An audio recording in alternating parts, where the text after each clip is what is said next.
చంద్రబాబు నాయుడు గారికి లోకేష్ కి ఈ రోజు రాజకీయం అంతా అంధకారంగా కనిపిస్తుంది. ఎందుకంటే మనం కళ్ళారా చూసాం ఏ విధంగా నందమూరి ఫ్యామిలీని సమాధి చేయాలన్న కుట్రకి తెరలేపి రాజకీయాలకు సంబంధం లేని సుహాసిని గారిని చుండ్రు సుహాసిని గారిని తీసుకొచ్చి కూకట్పల్లిలో పెట్టి నందమూరి సుహాసిని అని వైఫ్ ఆఫ్ హరికృష్ణ అని మీరు చూసుంటారు.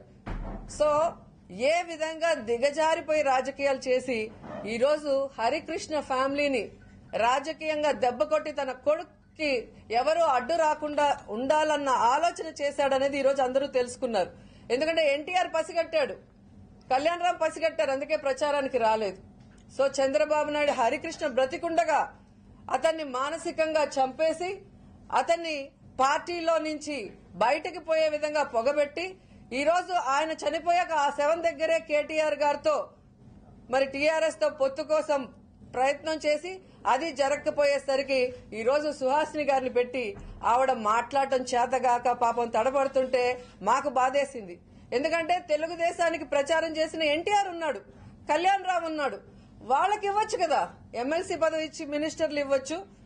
నీకు నందమూరి ఫ్యామిలీ మీద అంత ప్రేమ ఉంటే ఈ రోజు బాలకృష్ణని ఏ విధంగా ఎమ్మెల్యేని చేసి వాడుకుంటూ ఆయన అలా పక్కన పెట్టి తన కొడుక్కి మాత్రం ఎమ్మెల్సీ ఇచ్చి మినిస్టర్ ఇచ్చారో మనం చూసాం.